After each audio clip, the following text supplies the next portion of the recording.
다 함께 묵도하심으로 수요 예배를 시작하겠습니다.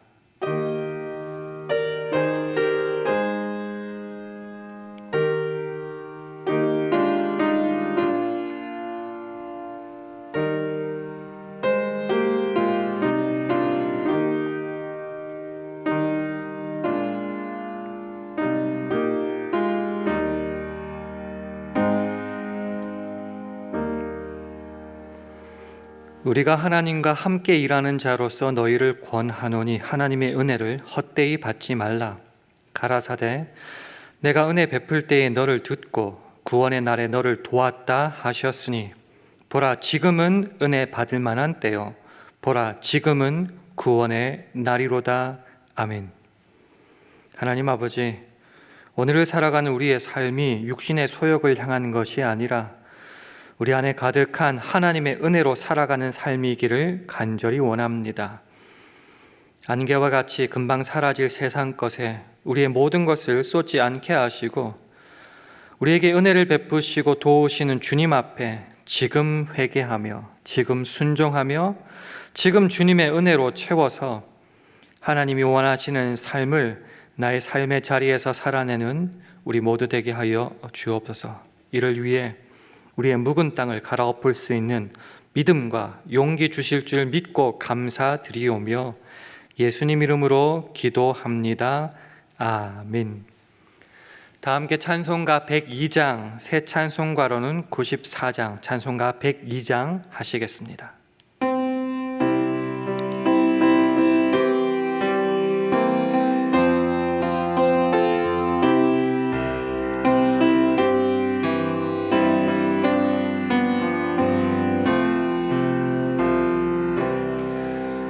주 예수보다 더 귀한 것은 없네. 이 세상 부귀와 바꿀 수 없네. 영축을 내 대신 돌아가신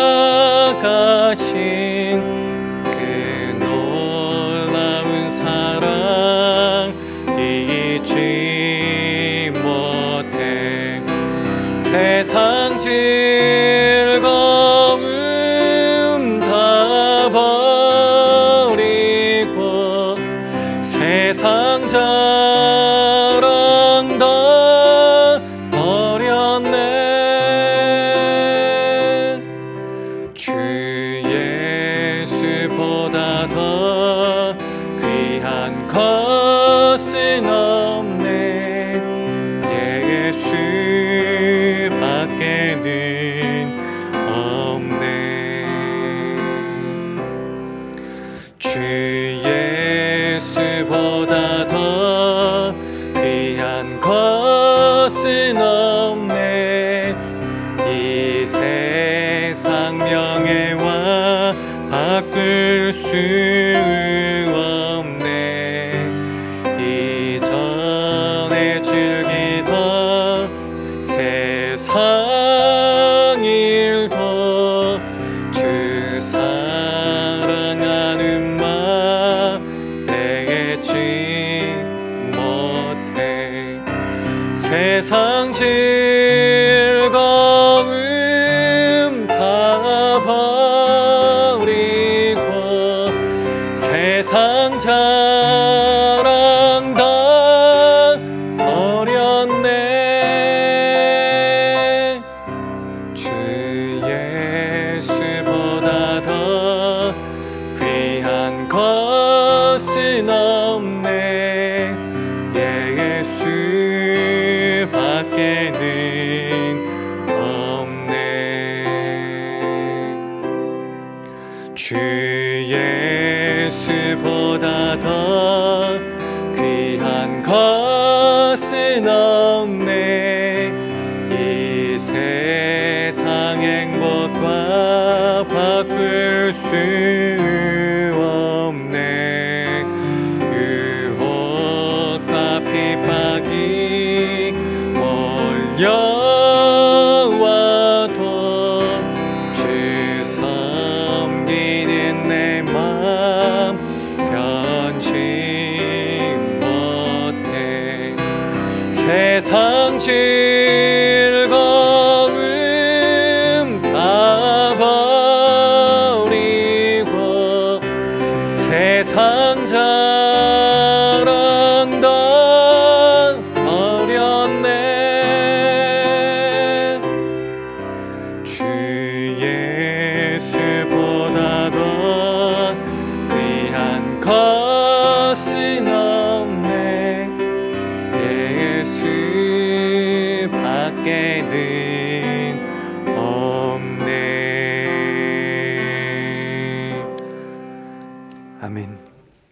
오늘 주신 하나님의 말씀은 호세아 10장 12절 말씀입니다. 구약 성경 1265면 호세아 10장 12절 한 절 말씀을 우리 다 함께 봉독하도록 하겠습니다. 시작. 너희가 자기를 위하여 의를 심고 긍휼을 거두라. 지금이 곧 여호와를 찾을 때니 너희 묵은 땅을 기경하라. 마침내 여호와께서 임하사 의를 비처럼 너희에게 내리시리라. 아멘. 할렐루야. 수요 예배에 나오신 여러분들에게 하나님의 은혜와 평강이 함께 하시기를 기원합니다. 함께 예배 드리시는 분이 계시다면은 주의 평강을 기원하며 서로 간의 샬롬으로 인사 나눈 시간 가지겠습니다. 샬롬, 샬롬. 주일 예배를 부분적으로 개방한 지도 2주가 지났습니다. 이제 23일 주일부터는 8시 예배뿐만이 아니라 11시 예배도 개방하게 될 것입니다.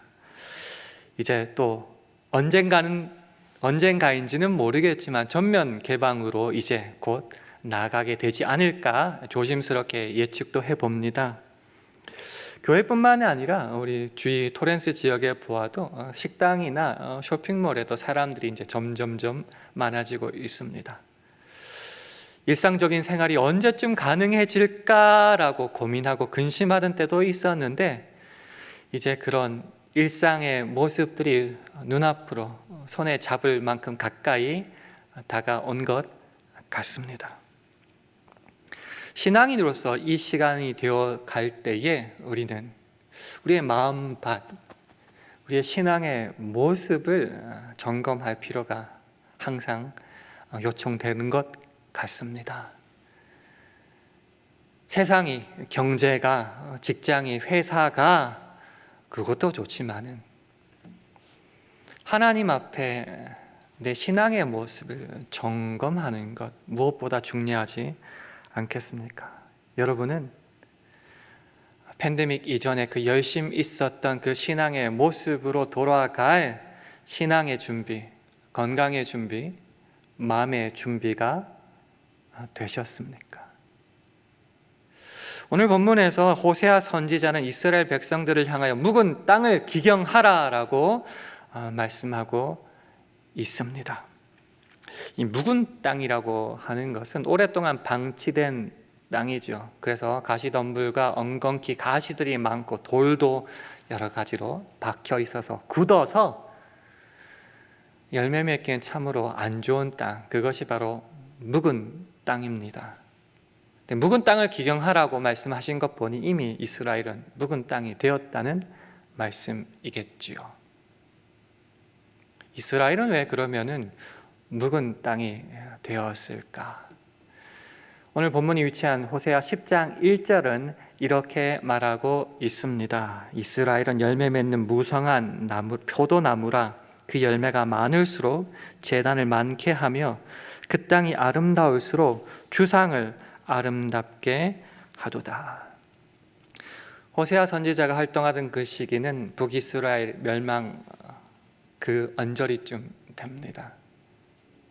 생각외로 국력이 왕성했고 경제적으로도 풍요한 때였습니다. 그러면은 뭔가 하나님 앞에 감사하며 하나님을 더욱더 섬길 것 같지만 그 경제적 풍요 속에 오히려 우상 숭배를 극심하게 행했던 모습, 그로 인하여 결국은 하나님 앞에 열매 맺어야 할 그들이 묵은 땅이, 버려진 땅이 휴관지가 되어버리고 말았다는 것입니다.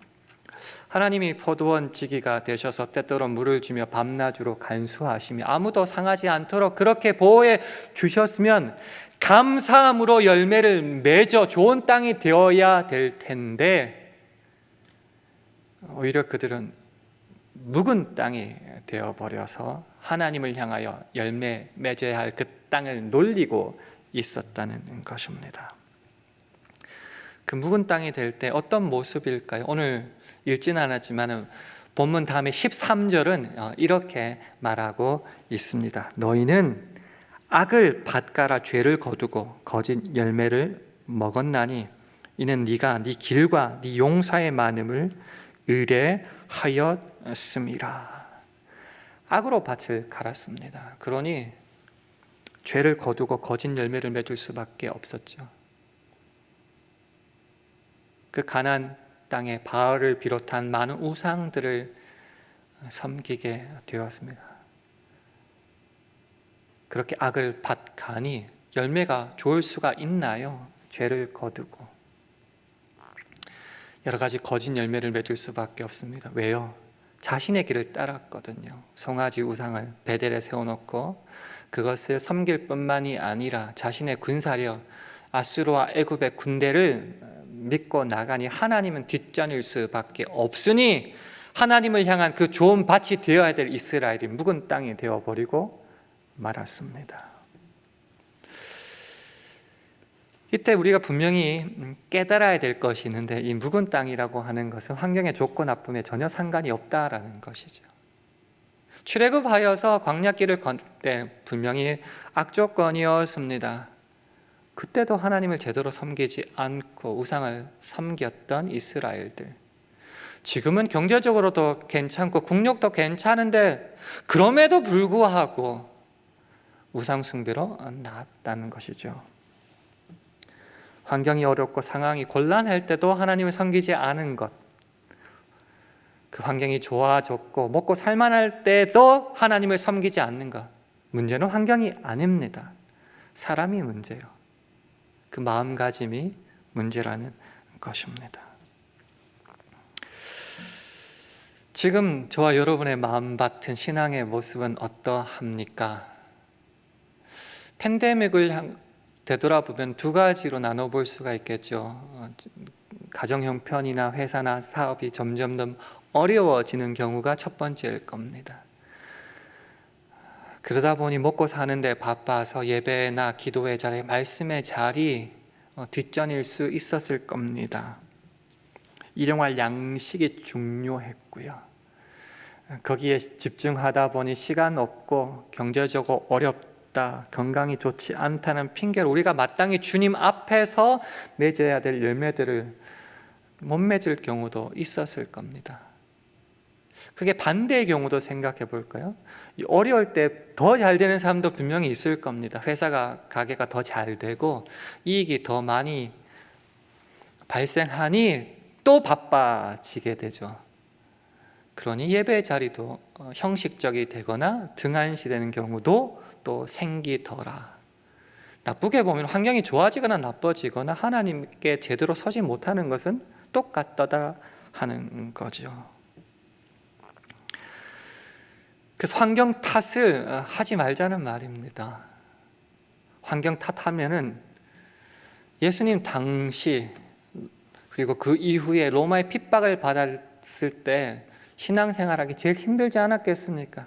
한국의 예를 들자면은 일제강점기나 한국 전쟁 당시가 제일 어렵지 않았겠습니까? 그때 오히려 신앙은 더욱더 걷잡을 수 없이 폭발적으로 성장하지 않았습니까? 문제는 우리들의 마음이라는 것이죠.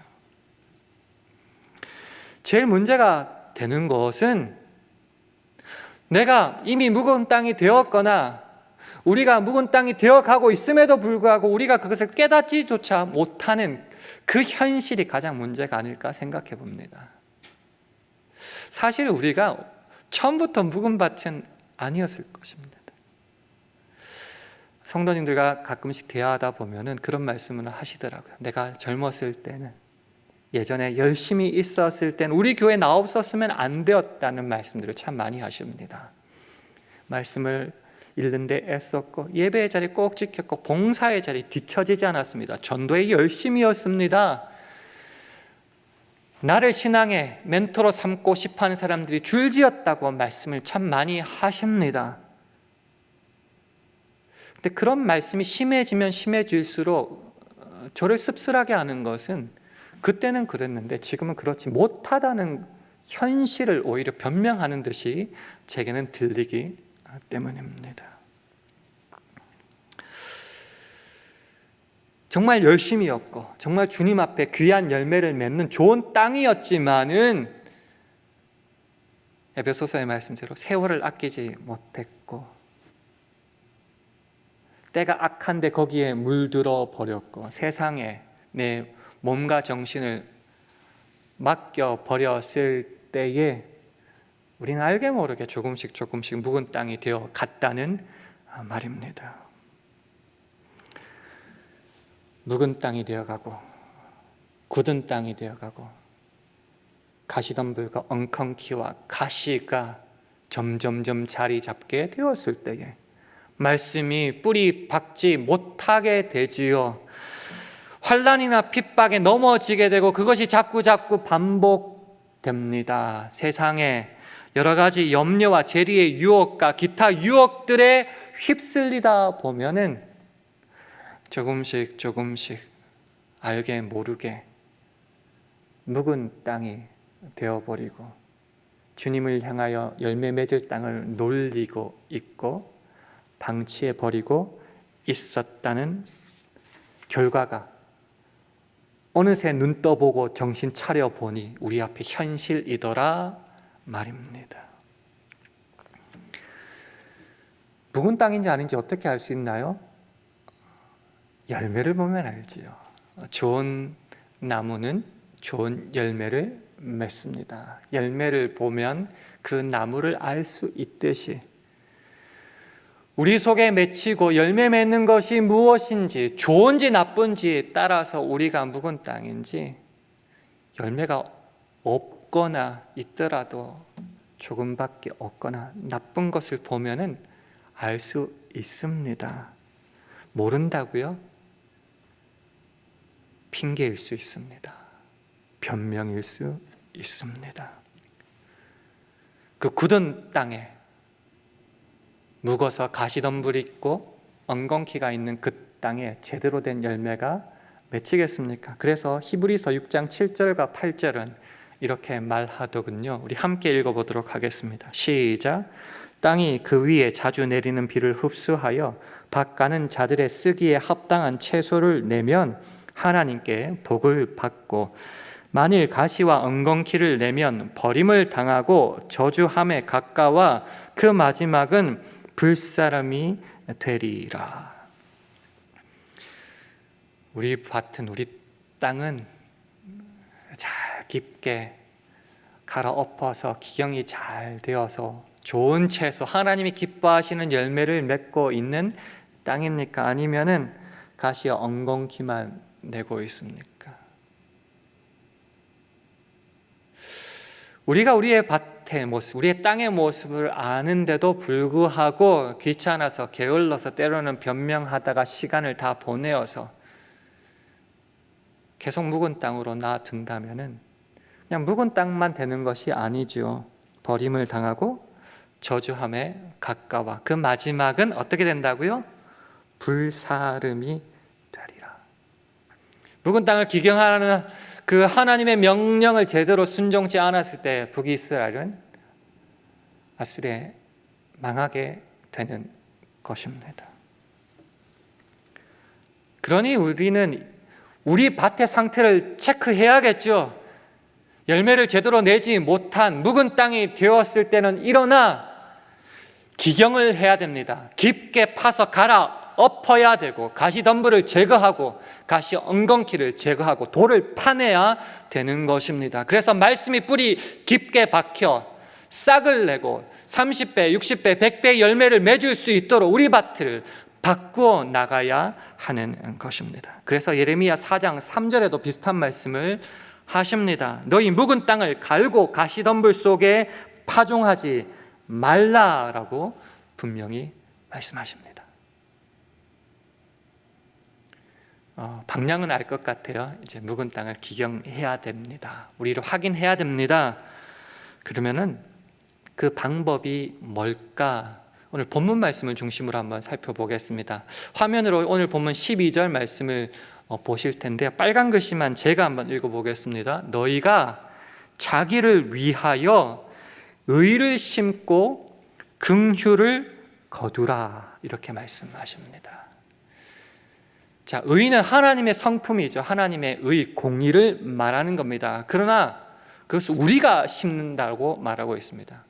의를 심는다는 말이 무슨 말일까요? 의, 공의, 히브리어로 체데카라는 뜻입니다.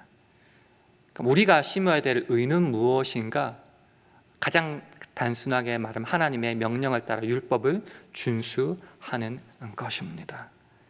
자, 율법을 준수한다. 하나님의 성품이 거룩하시니까, 의시니까 우리도 우리의 삶에서 율법을 준수함으로 우리의 삶으로 그것을 나타내고 심어야 한다는 말입니다. 하나님은 거룩하고 나는 모르겠다가 아니라 그 하나님의 성품을 따라 우리도 그 율법을 따라 말씀을 따라 우리의 삶으로 살아내므로 그 의를 심어야 되는 겁니다. 그저 밥만 간다고 귀신만 쫓아낸다고 가만히 있다가는 오히려 친구들 귀신들을 다 데리고 올 수 있죠. 그러니까 그 땅에 하나님께서 기뻐하시는 것으로 심어야 되는데 그것이 무언가? 의다라는 것이죠. 그렇게 삶으로 하나님의 명령을 따라 순종함으로 살아낼 때에 긍휼, 우리가 잘 아는 헤세드, 하나님의 은혜, 자비를 거두게 된다는 겁니다. 근데 우리가 분명히 기억해야 될 것은 의를 심어야 되고, 이 말은 의를 심고 거기에 상응하여서 하나님의 긍휼을 거두게 된다라는 겁니다. 자, 율법을 지키고 의를 심는다는 말을 조금 더 쉽게 설명을 하면은 하나님의 명령을 따라 살아가는 거죠. 이제까지 이스라엘이 어떻게 살았다고요? 겉으로는 하나님을 부를진 몰라도 속으로는 우상을 섬겼다는 거죠. 근데 우상을 섬기던 삶에서 하나님의 말씀을 따라 율법을 준수하는 삶으로 간다는 것은 내가 지금 내 멋대로 살고 있는 그 삶에서 돌이켜 여호와께로 돌아가는 것을 의미합니다. 쉽게 우리말로 회개라고 하는 것이죠. 그래서 의를 심는 것은 단순히 하나님의 명령을 따라 순종하는 의무 준수 정도가 아니라 회개하여 내 길을 돌이켜 하나님께로 여호와께로 돌아가는 삶, 그것을 말하는 겁니다. 그럴 때 하나님의 긍휼을 거두게 된다는 것입니다. 재미있는 것은 너희가 자기를 위하여 의를 심고 긍휼을 거두기를 원한다는 것입니다. 우리가 하나님을 위하여 의를 심는 게 아니고요, 우리는 우리를 위하여, 우리의 복을 위하여, 우리의 행복을 위하여 의를 심는다는 것입니다. 계속 인용하지만 신명기 10장 13절에 주님 말하시죠. 내가 오늘날 너의 행복을 위하여 네게 명하는 여호와의 명령과 규례를 지킬 것이 아니냐. 명령과 규례를 지키면은 행복이 누구 거라고요? 지키는 자의 것이라는 말입니다. 그렇게 우리는 하나님을 위하여 살아가는 삶이지만 그것은 결국 나의 행복이고, 나를 위하여 의를 심고 긍휼을 거둘 때에 어떤 일이 발생하느냐고 하면은 마침내 여호와께서 임하사 의를 비처럼 너희에게 내리시리라 약속합니다. 의를 비처럼 우리에게 내리신다. 아까는 긍휼을 거둔다면서요? 라고 질문하실 수가 있겠지만은 하나님의 의, 공의의 가장 기초적인 포함된 내용이 뭐예요? 그저 판단하고 그저 잣대를 들이내미는 것이 공의, 의가 아니라 그렇게 잣대를 내밀어서 결국은 이루고 싶은 것이 무엇이죠? 연약하고 불쌍하고 억압당하는 자들을 친절하게 관대하게 그들에게 공평하게 해주는 것, 그것이 바로 공의의 핵심이 아니겠습니까? 그렇게 밭을 갈아서 의를 심을 때에 하나님께서 마침내 그 관대함과 친절과 자비의 의를 우리에게 비처럼 부어 주신다는 겁니다. 내가 심고 내가 열심히 일한 것 같고 내가 밭을 간 것 같고 힘만 든 것 같지만은 결국은 하나님의 그 은혜와 의를 우리 삶 속으로 받아 누리니 우리의 행복이 된다는 말씀이죠. 그럼 우리는 어떻게 해야 됩니까? 밭을 갈아야죠. 깊이 갈아야 됩니다. 제거할 거 제거해야 됩니다. 그래서 어떻게 해야 된다고요? 또 나를 위해서 열매를 맺는다고요? 아니요. 하나님의 성품으로 우리의 삶에서 열매를 맺어야 됩니다. 그러기 위해서는, 의를 심기 위해서는 여호와께로 돌아가야죠. 하나님께로 돌아가야죠. 그럴 때 주님은 뜻을 돌이키사 재앙을 내리지 않으십니다. 우리 함께 요엘서 2장 12절 13절 말씀 함께 읽도록 하겠습니다. 시작. 여호와의 말씀에 너희는 이제라도 금식하며 울며 애통하고 마음을 다하여 내게로 돌아오라 하셨나니 너희는 옷을 찢지 말고 마음을 찢고 너희 하나님 여호와께로 돌아올지어다.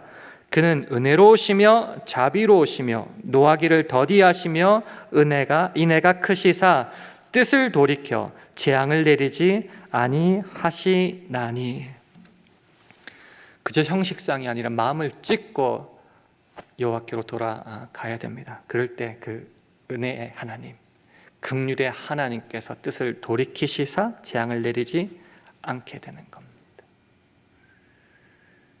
거창한 것부터 말고요, 작은 것부터 하나씩 하나씩.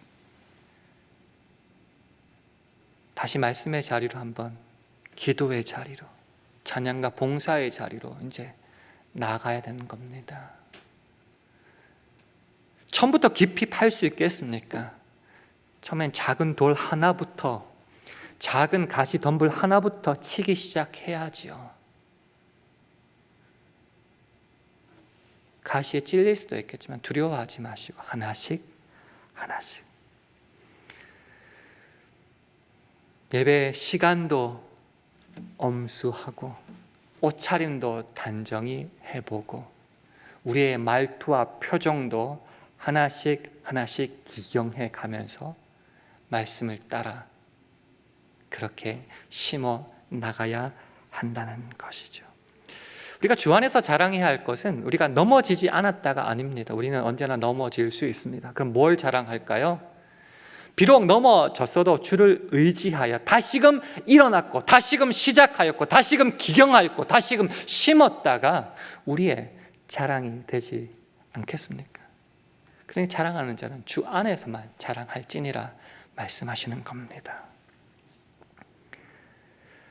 우리가 마지막으로 살펴봐야 될 것은, 그러면은 그렇게 기경하고 의를 심고 그래서 하나님께서 주시는 비같이 내리는 의를 받아 누려야 되는데, 그럼 언제 해야 되는가라는 문제죠. 오늘 다시 본문 12절 말씀을 함께 보시는데, 특별히 저 빨간 글씨 제가 한번 읽어보겠습니다. 지금이 여호와를 찾을 때니라고 말씀하십니다. 지금.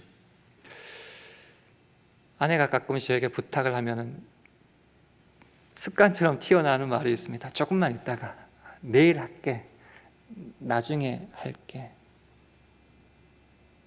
근데 되돌아보면 그렇게 해서 제대로 한 적이 거의 없더라고요. 언제 우리가 기경해야 되고 언제 심어야 한다고요? 지금이라는 말입니다. 우리가 율법을 준수하고 주께로 돌아가야 될 때가 언제입니까? 시간이 있을 때, 물질이 생길 때, 나중에 여유가 있을 때가 아니라 지금 주께로 돌아가야 되고, 지금 기경해야 되고, 지금 심어야 된다는 겁니다. 고린도후서 1장 2절은 말하죠. 보라, 지금은 은혜 받을 만한 때요. 보라, 지금은 구원의 날이로다. 하나님이 주신 가장 큰 선물 중에 하나가 지금이라고 저는 믿습니다. 지금을 통하여 깨닫고 지금 하나님께로 헌신하고 지금 예배드리고 지금 말씀 보고 지금 회개해야 된다는 겁니다. 이 지금을 포기하면 어떻게 됩니까? 지금 이 순간이 모여서 오늘이 되고 내일이 되고 우리의 일생이 되는 것 아닙니까? 지금을 포기하면 결국은 우리의 인생을 포기하게 되는 것입니다. 그러니 지금이 모여 이루은 하루하루를 주님 앞에 살아내야 되죠. 거룩한 산제사로 드려야 되죠. 그래서 지금을 놓치면 안 됩니다. 지금. 이 지금이 쌓여서 오늘이 되고 내일이 되고 인생이 된다고 말씀을 드렸는데, 그러면 이 지금 여호와를 찾는 것을 언제까지 해야 될까요? 다시 한번 12절 본문을 화면을 통해서 확인하면 제일 마지막에 빨간 글씨 제가 한번 읽어보겠습니다. 마침내 여호와께서 임하사 의를 비처럼 너희에게 내리시리라. 왜 이 말을 가지고 왔냐고 하면 원래 문자적으로 해석하면 이것이 이런 뜻입니다. 그가 오셔서 의를 비처럼 내리실 때까지라는 겁니다. 지금 여호와를 찾고 하는 것 단지 한 번이 아니라 언제까지 해야 된다고요? 주님께서 오셔서 의를 비처럼 내리시는 그때까지. 농사를 지으시는 분도 밭을 한 번만 잘 갈고 계속 가만히 놔두는 게 아니죠. 매년 기경을 하고 거름을 주고 돌을 갈라내고 풀을 제거하지요. 한 번 열심히 회개한다고 다 되는 것 아니고, 집안 청소 한 번 열심히 날 잡아서 한다고 그 다음에 계속 깨끗해지는 것 아니란 말이죠. 그 지금을 계속 해내야 됩니다. 언제까지요? 주께서 오시는 그 때까지. 말씀을 한번 맺겠습니다. 이스라엘이 그랬다더라. 그러면 그 말씀과 나는 상관이 없는 말씀이죠. 우리에게 중요한 것은 오늘 내 마음을, 저와 여러분 그 마음을 확인하는 겁니다. 우리는 좋은 땅인가? 아니면 어느새 하나님의 말씀을 버려둬서 묵은 땅, 버려진 땅이 되어 버렸는가? 확인이 되었다면, 혹시 묵은 땅이 되었거나 되어가고 있다면은 기경해야 됩니다. 갈아엎어야 됩니다. 제거해야 됩니다. 여러 가지를. 그 방법이 뭐라고요? 의를 심어 여호와께로 돌아가 말씀을 따라 순종하며 살 때에 그것이 하나님의 은혜로 우리 삶에 가득하게 된다. 언제 해야 된다고요? 나중에 아니요. 지금. 한 번만 하면 된다고요? 주님 오실 때까지 계속 가요. 그럴 때 그 은혜가 우리 속에 차고 넘쳐서, 혹시 우리의 죄의 삭시 사망이라 할지라도 거기에서 뜻을 돌이켜 재앙을 제거해 주시고 복을 받을 일들이 계속하여 일어난다. 그럼 우리의 삶을 어떻게 해야 될까요? 말씀을 따라 그렇게 살아내면 되지 않을까요? 언젠가인지는 모르겠지만 전면 개방이 된다고 했을 때 지금 우리의 모습으로 예전에 그 열심을, 그 신앙생활을 제대로 해낼 수 있을까요?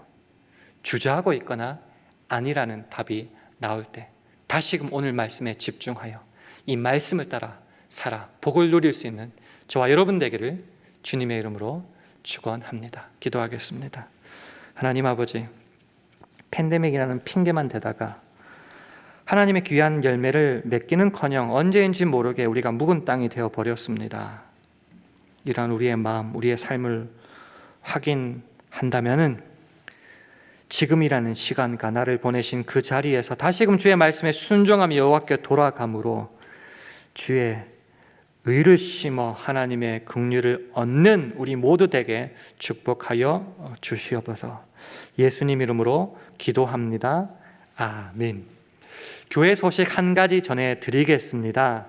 주보를 통해 곧 받게 되실 텐데요.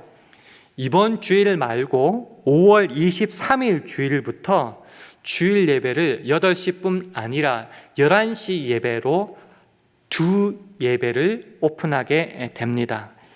이번 주일 말고 23일 주일부터 오전 8시, 11시 두 번 예배를 드리게 됩니다. 온라인 예배는 계속 병행하고요. EM과 교회 학교는 오전 11시에 예배 드리고 있습니다. 사랑부는 이번 주일 5월 16일부터 오전 9시 30분에 대면 예배로 드리게 됩니다. 참고하셔서 준비하시기 바랍니다. 우리 마지막으로 찬송가 370장 하신 후에 주기도문 하심으로 수요 예배를 마치겠습니다.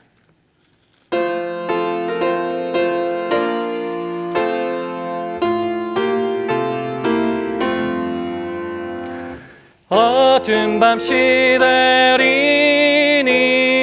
내 직분 지켜서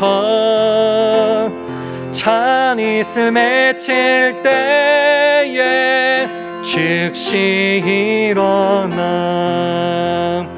해도 없는 아침부터 힘써서 일하라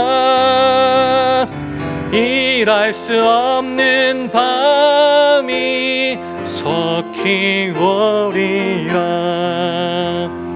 어두운 밤 시대리니 내 직분 지켜서 일할 때 일하면서 놀지 말아라 낮에는 골몰하나 쉴 때도 없겠네 일할 수 없는 밤이 속히 오리라 어두운 밤 시대리니 내 직분 지켜서 지는 해 빗긴 볕에 힘써 일하고 그 빛이 닿아여서 어둡게 되어도 할 수만 있는 대로 힘써 일하라 아멘.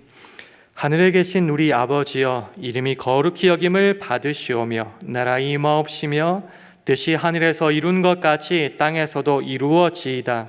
오늘날 우리에게 일용할 양식을 주옵시고 우리가 우리에게 죄 지은 자를 사하여 준 것 같이 우리 죄를 사하여 주옵시고 우리를 시험에 들게 하지 마옵시고 다만 악에서 구하옵소서. 대개 나라와 권세와 영광이 아버지께 영원히 있사옵나이다. 아멘.